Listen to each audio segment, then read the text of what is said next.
Hey everybody, I took yesterday off from Loser, but we are about to get Chapter 8. Chapter 8 is entitled Two New Friends. So let's get started.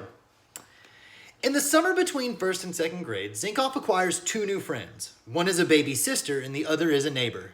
The baby sister is Polly, the neighbor is Andrew. When Zinkoff first meets the baby, his mother says, "Look," and pulls down the blanket. Zinkoff's eyes boggle. There are two silver stars on the baby's diaper. This baby's less than 1 day old. What can she have already done to deserve 2 stars? He's never been awarded more than one at a time. "Mom," he says, "2 stars? What did she do?" "She did the best thing of all," says his mother, pulling up the blanket. "She was born." Has Zinkoff been misinformed? "I was born too, wasn't I?" And she pats his hand. "Absolutely. You were every bit as born as Polly was." "So," he says, "how come I didn't get 2 stars?" "Who says you didn't?" He brightens. "I did?" She shakes her head. "Sorry, I was kidding you. That was before I started giving out stars." Now she needs to pick him up again. "Tell you what, how would you like your being born stars now? Better late than never." He brightens again. "Yeah!" And for those of you that don't understand that phrase, better late than never, it means sometimes it's good that something came along even if it didn't happen when we wanted it to. So, better late than never. But Mom's not finished thinking. "Or how about this? We could make a deal. We could wait until you're having a really bad day. Someday when you could really, really use 2 stars to pick you up. And that's when you get them." He thinks it over. He hates to wait, but he loves to make deals. "Okay," he says and shakes his mother's hand. And then he reaches into the blanket and shakes the baby's foot. I guess he's made a deal with Polly too. And I have to wonder if the author's foreshadowing there. Is something going to happen later on in the story or even later in the chapter where Zinkoff needs those 2 stars? Let's find out. A month later, the new neighbors move in next door. That same day, Mrs. Zinkoff bakes a strawberry angel food cake and carries it out the front door.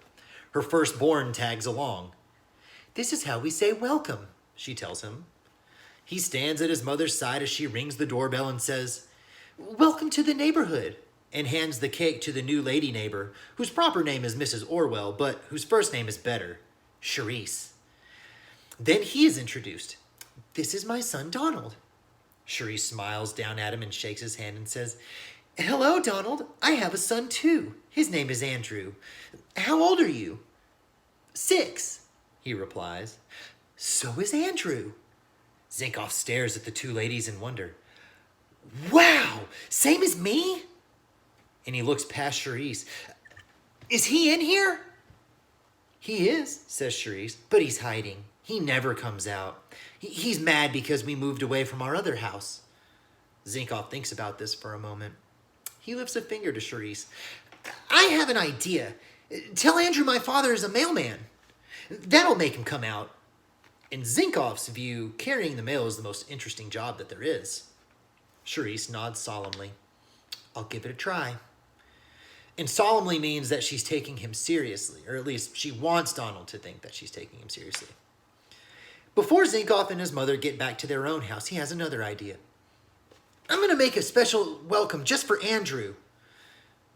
"Good for you," says his mother. "A cake?" "No, a cookie." His mother does not say no. His parents not to try to say no to him unless there's really... Sorry, guys. His parents try not to say no to him unless it's absolutely necessary. There we go. So when he announces that he intends to bake a cookie, his mother simply says, "What kind?" He doesn't hesitate. "A snickerdoodle!"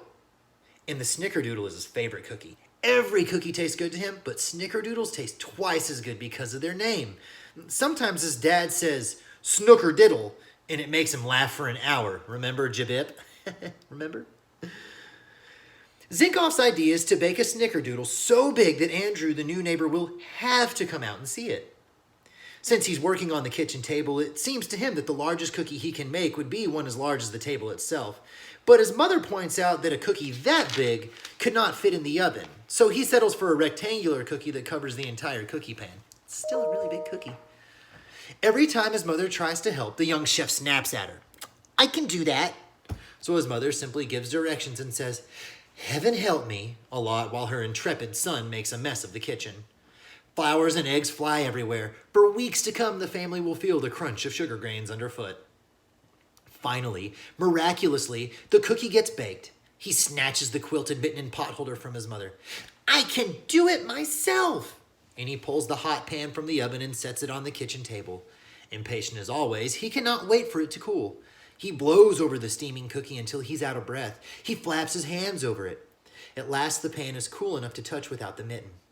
He runs next door with it. He rings the bell. Charisse opens the door. Hi, Donald. Hi, Charisse. I made a welcome cookie for Andrew. It's a snickerdoodle. I think if you put it out on the floor and wait a little while, he'll smell it and come out. Zinkoff is utterly serious, but for some reason, Charisse laughs. Come on in, she says. Wait here. And kiddos, what that means is Donald's being very literal right now. When Andrew's mom says that he won't come out, she doesn't mean that he won't come out at all. It just means that he doesn't want to leave his room very often. So instead she's being figurative, meaning she doesn't mean exactly what she says. Charisse leaves Donald standing in the living room, and he hears whispery voices upstairs.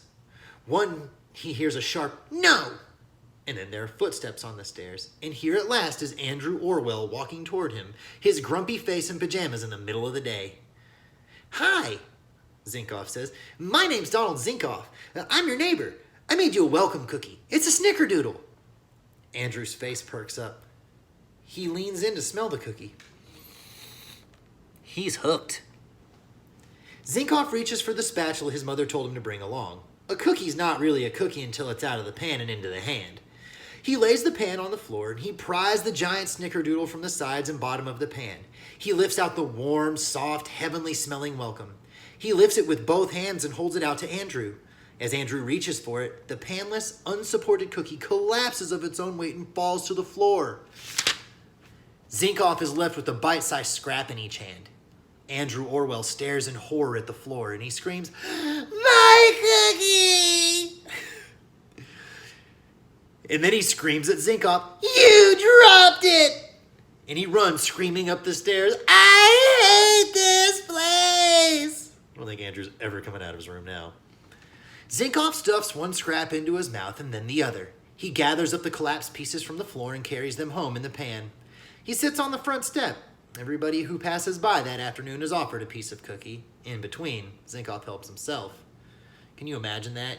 There's just a little kid sitting on a step and you walk by and he goes, Want some cookie? Hey, you, want some cookie? Hey, does your dog want some cookie?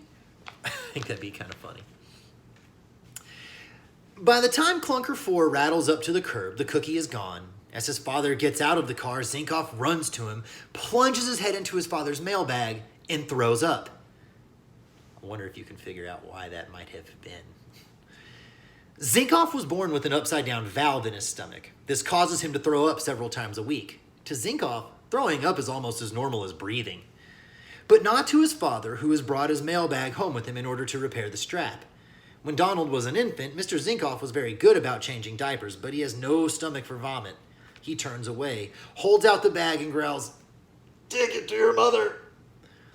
Early on, Zinkoff's mother impressed upon her son the etiquette of throwing up. That is, do not throw up at random, but throw up into something, preferably a toilet or bucket. Since toilets or buckets are not always handy, Zinkoff has learned to reach for the nearest container. Thus, at one time or the other, he has thrown up into a soup bowl, a flower pot, a waste basket, trash bin, shopping bag, winter boots, kitchen sinks, and once, a clown's hat. But never his father's mailbag. He thinks his mother will say, Heaven help me, but she does not. She's cool. She puts down baby Polly and unloads the bag into the toilet. She scours it with the stiff bristle brush and hand soap. She rubs it with Marley's leather cream. She sweetens it with a splash of Menin's aftershave and sets it into the playpen for baby Polly to crawl into. Hungry again, Zinkoff eats a full dinner that night and throws up into one of his socks. Heaven help me, his mother says. Now, in reading, there is something that we call an inference that many of you may be familiar with. An inference is when you're kind of like a reading detective. There are clues in the story, but you're not told exactly what happened. So in our story, Zinkoff throws up. We're told that, but what we don't know is why. Now, if we think about what happened right before he threw up, he was waiting on the step with this big, huge snickerdoodle cookie. So I infer that he ate all of the cookie and he got sick, and when his dad showed up, that was when he needed to puke. And that is how you inference. You take what you know with what happened and figure out what happened in between. So, you guys have a great day. Chapter 9, soon. Bye.